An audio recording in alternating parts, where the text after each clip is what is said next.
Testamentary trusts are back, baby. Oh my goodness. We heard in the announcement on the 18th of June, they are now exempting testamentary discretionary trusts from that minimum 30% tax as well, which is incredible news. I just want to say thank you because I am blown away that we were able to make this change and in such a short amount of time. Hi, friends, and welcome to the Art of Estate Planning podcast. I'm Lucke, founder of the Art of Estate Planning, and my mission is to inform, inspire, and support you in your estate planning practice. Before we dive in, a quick heads up. The primary purpose of this podcast is to educate and inspire. The views expressed by me and any of our guests are for information purposes only and do not constitute legal, taxation, or financial advice. If you act on anything from this episode, please make sure you can back up your advice by relying on primary sources such as legislation references and case law.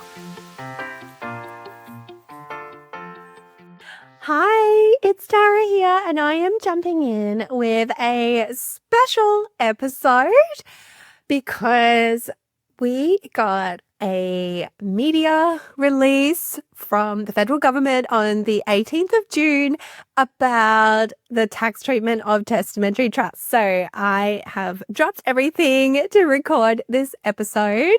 I'm recording it the day after. I'm actually got to squeeze it in before I go to my son's sports carnival. So I'm going to keep the pace snappy, but I've been seeing lots of comments and questions in our group. I had a Instagram or social media post that is getting a lot of questions, and I just wanted to do a brain dump and share my thoughts on it. So let's begin.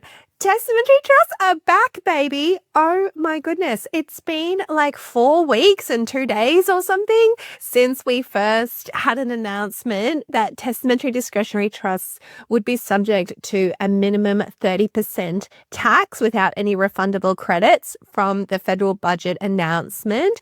And that was intended to apply to all testamentary trusts and discretionary trusts. If you want to go back and learn about that roller coaster, check out episode 85. Now, we heard in the announcement, there was a press conference and then a media release on the 18th of June that all testamentary discretionary trusts will be exempt. So they were already exempting deceased estates and fixed testamentary trusts, and they are now exempting testamentary discretionary trusts from that minimum 30% tax as well, which is incredible news. I'm overjoyed. A great win for Australians. So I've got a brain dump here. I've got some notes I'm going to look through.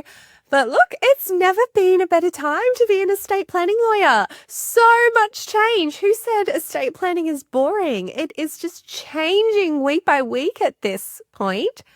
I also think this whole exercise is indicative that we are not ever going to see a death tax, at least in the short term, in Australia. Labor have proven that trying to introduce something like that is political suicide. They lasted 4 weeks and crumbled under the pressure, and this was not even a true death tax. It was sort of a backdoor or proxy death tax, but it just obviously they didn't want it bad enough to have to keep fighting, and it just, the optics of it was so bad.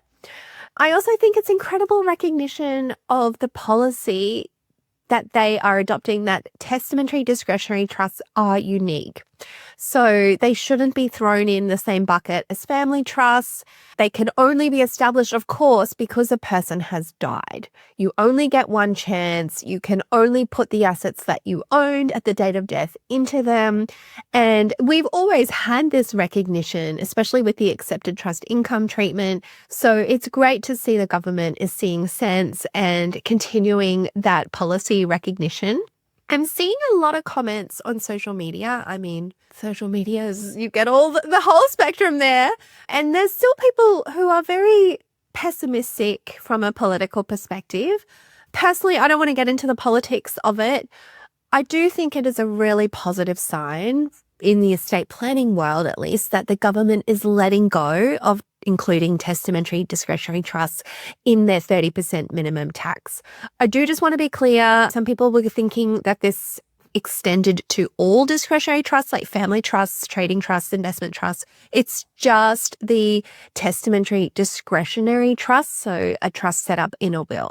And look, I just think the policy of trying to make big changes to tax inheritances more, it's latent with complex value issues.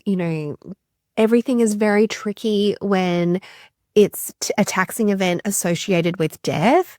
And to be honest, testamentary discretionary trusts, they're such small fry. There's only less than 11,000 active testamentary discretionary trusts where people have actually died and they're running in place at the moment. So I think I'm really positive that, they've just let go of it. So hopefully they'll be sort of to the side of all of the tax reform moving forward.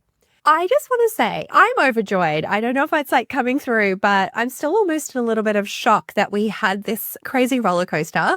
But I do just want to say thank you to everybody in the TT Precedents Club and the Art of Estate Planning. And even if you're listening and you're not in those groups, if you've done something to lobby your member of parliament and raise awareness with the general public, if you've spoken to the media, I just want to say thank you, because I am blown away that we were able to make this change and in such a short amount of time. I don't know if we actually I don't want to take credit for us contributing to this decision, but I would like to hope that we played a small part in it. I had so many people emailing me and tell me that they had sent the pro forma letter that I wrote for everybody off to their member of parliament. Because we are nationwide, where I live, it's just Liberal and Nationals everywhere. But because we're nationwide, we had Anthony Albanese, Tanya Pilbasek, Jim Chalmers, our local members of our TT Precedents Club members. So they all sent off their letters and made their campaign. I know that people are trying to get meetings with David Pocock's team and the Treasurer's team to try to make the point that it is having an unintended consequence and the policy is actually doing the opposite of what they're trying to achieve. To be frank, I sort of thought the best we could maybe hope for is that they would exclude distributions of income to children of the testators who are minors. So for them to have actually just carved out testamentary trusts from the whole new policy, I think that's really reassuring. So anyway, just thank you to anybody who has sent off a letter, made a social media post, talked about it with the media. So grateful. And I'm just blown away by how our estate planning community has rallied behind this and able to affect change. Personally, I could have done without the roller coaster, but I think it's also been a great, if I can reflect on what's happened over the last month, it has been a great incentive to force us all to just really examine the asset protection and other non-tax benefits of testamentary discretionary trusts. I think, it has caused me to really go deep and test some of the assumptions and biases that I have in terms of, why are we always recommending testamentary discretionary trusts? Let's revisit that.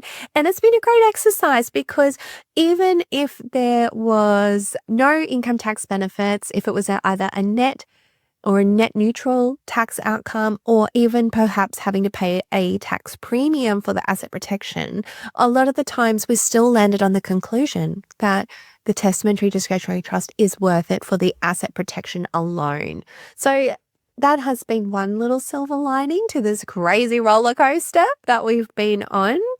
And fascinatingly, I'm hearing reports from the TT Precedents Club members that the amount of inquiries and clients choosing testamentary trusts has actually increased in the last month before the media release, just because there has been so much noise and attention in the media about testamentary discretionary trusts. So clients are still really resonating with the asset protection benefits over a basic will, regardless of the tax. And that has been a good test because I love the tax treatment.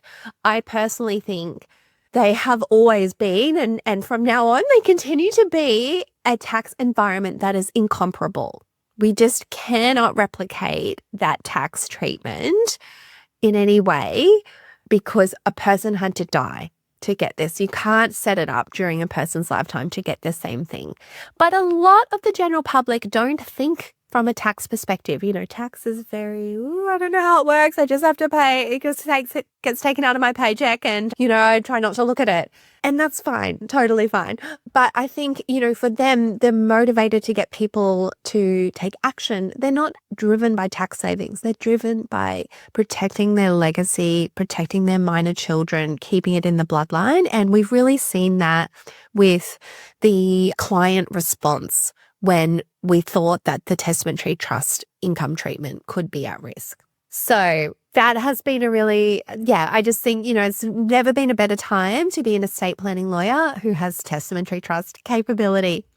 Also, I don't know what will change if we'll just sort of go back, but, a lot of people, we didn't know how good we had it until the tax was at risk. Like, I bang on and on about the tax benefits, but to be honest, their eyes start glazing over and it's not the sexiest appeal. But, we really realized how good it was when it became at risk. So I just want to clarify what I'm talking about. Firstly, I actually recommend you all go back and listen to this if you're not sort of knowing this inside out. But episode 45 of the podcast explains how the tax benefits work. But basically, the very high-level nutshell is that all minor beneficiaries of a testamentary trust can receive up to $22,000 tax-free income from the inheritance each year. And that is for multiple generations.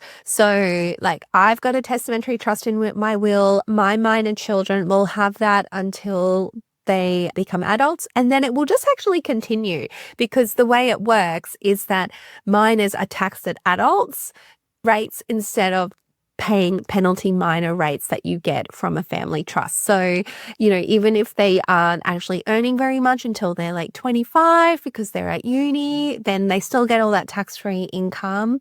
So, and that is generation. So generation on generation. So my children's children will be able to get it when they're born and their grandchildren and so on. And in Queensland, the Testamentary Trust can go for 125 years. So how many generations of minors will be eligible to receive that tax-free income?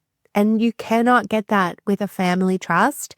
Even before the 30% minimum tax, minors couldn't receive more than $416. So that's incredible. You also get the tax streaming. So a surviving spouse can choose whether they want to use their marginal tax rate, benefit their parents, who might be doing babysitting or helping out around the home, benefit the children, and navigate and sort of optimize everyone in the family group's tax rate so that low income tax earners can receive a higher distribution and it'll be paid ultimately at a lower tax rate.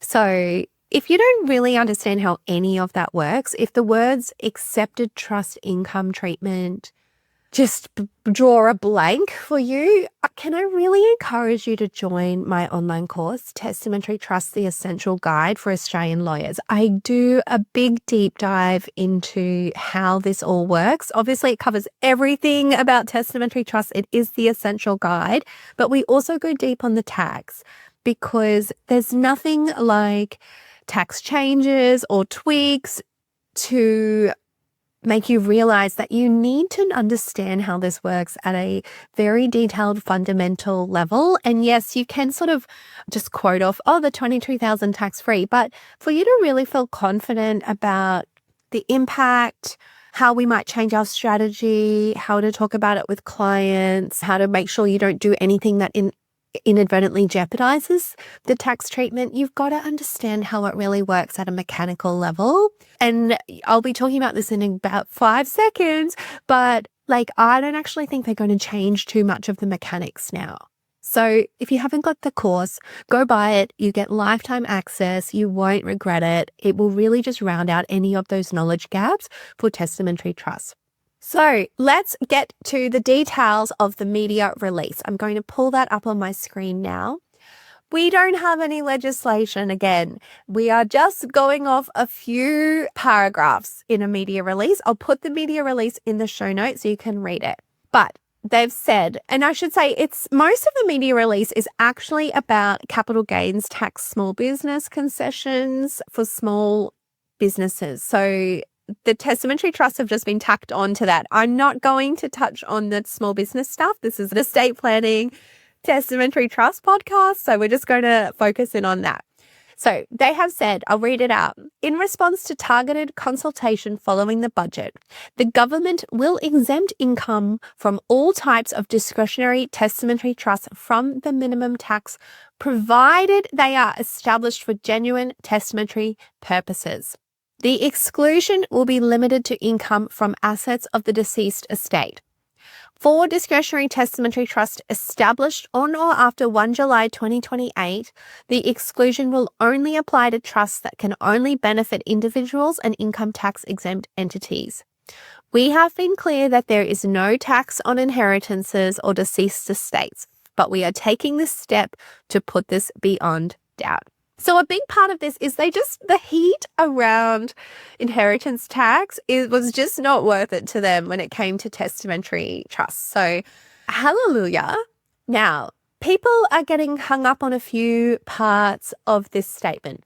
Firstly, they're saying established for genuine testamentary purposes. Also, the income will be limited to income from assets of the deceased estate. Okay, we already have those integrity mechanisms in place. They have been in place for years. I think a big part of this is just political spin and saving face.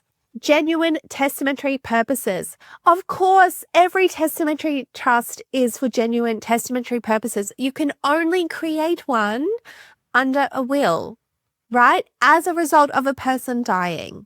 There is already an integrity measure that the only assets which could generate accepted trust income are the assets the deceased owned when they died that were transferred to the trust under the will. We already have that. So people are going, what does that mean? Are they going to bring in these extra tests? I don't actually think so, because they already reformed these tests. I'm trying to think back. I feel like it was around 2020 or 2021. They already stepped up the integrity rules. So I'm going to look at some of the slides from my course, Testamentary Trust, The Essential Guide. I'm not going to go over all of that because that's like an hour lesson. But, in 102 AG of the ITAA 1936, sub 3 says all income which is eligible for accepted trust income treatment must be derived from arm's length dealings. Sub 4, the income cannot be derived if the purpose of the agreement was to secure accepted trust income treatment either directly or indirectly. Sub 8, mine is assessed proportionally on the share of accepted trust income and non-accepted trust income. So you can't, that's going to really mess up your accepted trust income treatment to minors if you intermingle assets from non-estate sources in the trust. So we've already had those. And then in about 2020, I'm just winging that here, 2021 maybe, they introduced section 102 AG sub 2AA to capital A. What a mouthful, right? But anyway, if it's in the course, I'm literally looking at the legislation in the course. So join the course. This episode is not intended to upskill you on these integrity provisions, but just to let you know that they're there. The course is where you have to learn that. So they are basically saying in 102 AG 2AA that only income derived from property that was transferred to the testamentary trust from the estate of the deceased person as a result of the will is eligible for accepted trust income treatment. And then they say reaccumulations and reinvestments of that income are okay. So say you have the trust owns a property and then it sells that property and uses the sale proceeds to buy shares. The income from the shares will still be eligible to generate accepted trust income treatment because it is a reinvestment and they can trace it back through to an asset that the deceased owned that was transferred under the will to the testamentary trust. But you can't just go and say like, oh, I'm going to actually transfer a separate investment property that one of the beneficiaries owns into the testamentary trust. That will put your entire accepted trust income treatment at risk.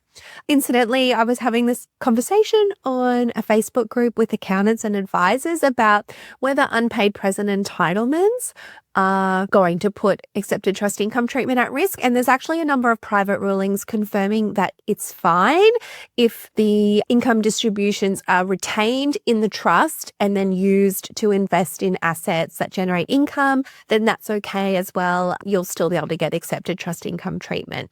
So we already have these strict, very strict integrity measures which reflect the genuine testamentary purposes comment and also the limited to income from assets of the deceased estate comment. So I personally don't think they're going to change 102 AG. They're just going to keep on keeping on. Now, the next requirement is that for discretionary testamentary trust established on or after 1 July 2028, the exclusion will only apply to trusts that can only benefit individuals and income tax exempt entities. So that is a new requirement.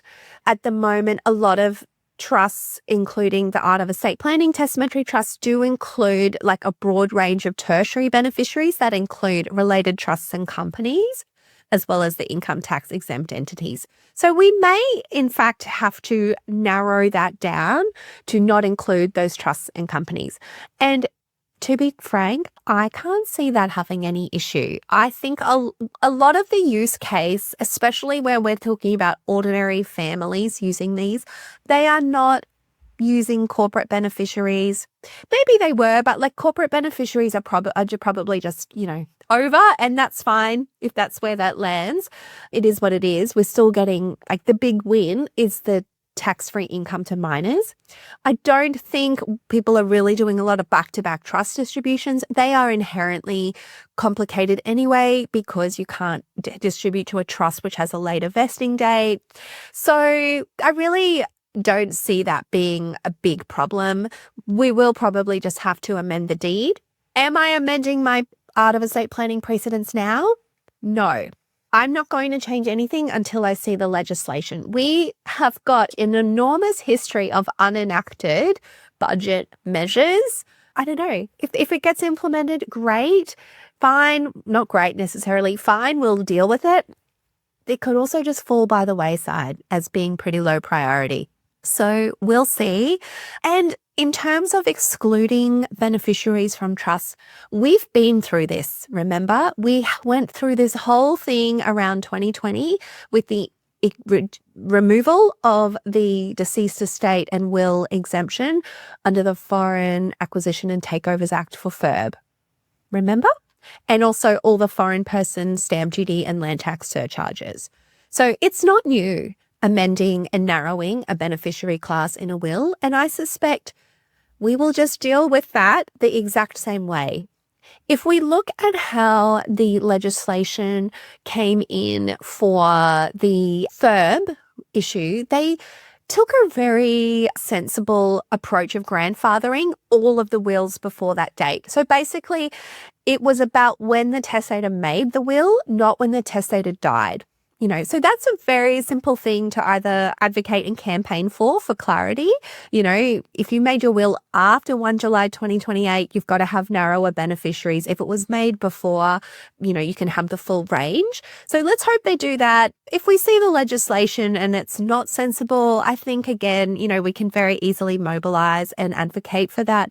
But to be honest, I'm not stressed about this at all. I think it will be super easy to navigate. I think it will have a very small impact on people. And yeah, it'll be totally fine. I'm just thinking, what else do I want to say on that? Yeah, so if you're doing a will for clients now, I don't think I'd change anything. If they don't care, sure, but I don't know that I'd necessarily sign them up to a narrower class of beneficiaries. We all know it's a lot easier to exclude beneficiaries than it is to add in beneficiaries, especially when they're like a class of tertiary that don't have any default entitlements. Typically read the deed, it depends. But, I just think don't do anything until the legislation is released. This is something that I'm pretty confident will be entirely manageable. Also, I've heard a few people worried about this requirement where you can no longer use a corporate beneficiary is going to force distributions to come out of the trust. And I just want to remind you, testamentary discretionary trusts do currently have much more concessional treatment on accumulation of income. So under Section 99A, typically accumulated income where no beneficiary is made presently entitled will be taxed at the top marginal rate. But under 99A2, sub 2, there is an exemption where the trust resulted from a will and the commissioner is of the opinion that it would be unreasonable for Section 99A to apply. So we have always got that. That's been there for a really long time. So I don't think that this is actually going to force us to not have the accumulation power anymore. And yeah, really, honestly, every single government statement has to have some level of spin of trying to backtrack without being embarrassing. So I think that they've just sort of highlighted these as a way to try to just make it really clear that, there's still integrity measures in place. It's not a free-for-all with testamentary trusts, but I will not be surprised if we don't see any new legislation relating to accepted trust income treatment. All that will happen is my prediction. I'm happy to be wrong on this. I'm just having a guess. But my prediction is that the minimum 30% tax will just refer to inter vivos trust and everything will stay as it is for the testamentary discretionary trusts. Interestingly, actually, and I do just want to say maybe there will be an exclusion in that legislation because I've just been focusing on the income to minors, but this is also for adults. So adults with special needs, low income adults, they're indicating that they are all just going to be taxed at the marginal rate. So get the tax-free threshold and the lower rates again as well. So maybe there will be like a carve out, and basically saying if it's set up under a will, nothing applies here. But I don't think they're going to rejig and change the rules we're relying on for testamentary discretionary trusts. So what should you do after this? Firstly, I think you should be shouting it from the rooftops. Get on a video, face to camera, talk about it, talk about what great news it is, send out a newsletter to your clients. I think you are going to see your inquiries about testamentary trusts increasing. So now is the perfect time to increase your testamentary trust capability. Testamentary trusts are getting on the map. All publicity is good publicity, and we've been on the roller coaster. We saw that with the increase in inquiries where even though the testamentary trusts were maybe losing their amazing tax treatment, people were actually asking more about them because we were emphasizing the asset protection benefits. So now they are just stronger than ever. They're looking even more attractive compared to family trusts that you said, they were already incredible compared to family trusts. Family trusts have gotten weaker and testamentary trusts have come out on top looking super strong.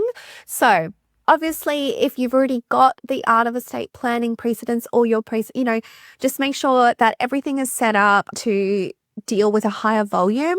I would really encourage you to get the Essential Guide course. It really will just boost your confidence, make sure that any knowledge gaps are filled, And as you can see, it's really important that you really do understand what you're doing behind the documentation, and the course is perfect for that.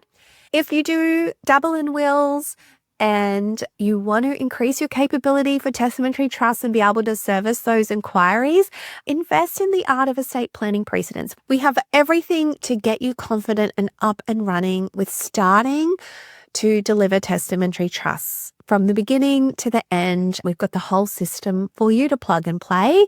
And then also sign up for the Essential Guide. It will teach you everything you need. And I think just be prepared for a new wave of testamentary trust popularity.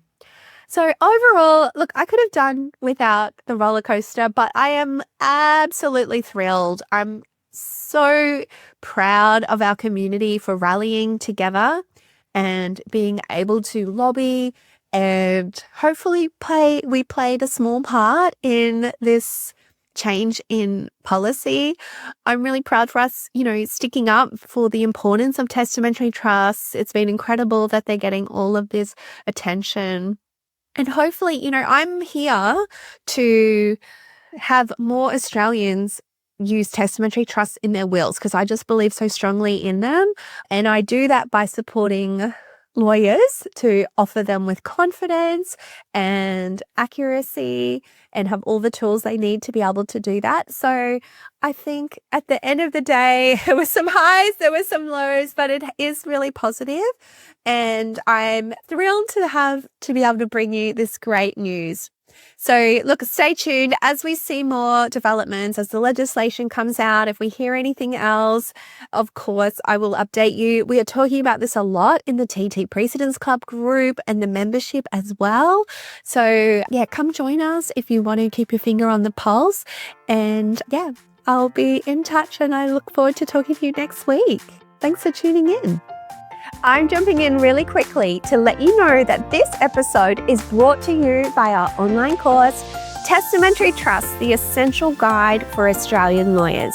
Deepen your understanding of testamentary trust with our 10-hour online course created for Australian lawyers. Whether you're starting out, switching specialties, or refining your skills, this self-paced course will enhance your confidence and expertise when working with testamentary trusts. It's everything I know about testamentary trust. We start with the core principles of trust, so you have a solid foundation. Then we add in practical will drafting tips and explanations. We step you through popular TT strategies for common client demographics, and we wrap it all up with tips for client communication and marketing. Kick that lingering imposter syndrome to the curb. Or if you're an old hand at testamentary trust, let us train your team so that they too can become testamentary trust pros with our online course, Testamentary Trust, the Essential Guide. Thank you for listening to this episode of the Art of Estate Planning podcast. If you want more information about today's episode, make sure to check out our show notes. And if you liked what you heard today, don't forget to subscribe and leave a review. Your reviews help us reach more listeners and support more estate planning lawyers.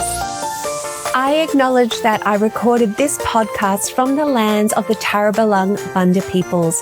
I also want to acknowledge the traditional custodians of the lands on which each of you are listening and watching from today.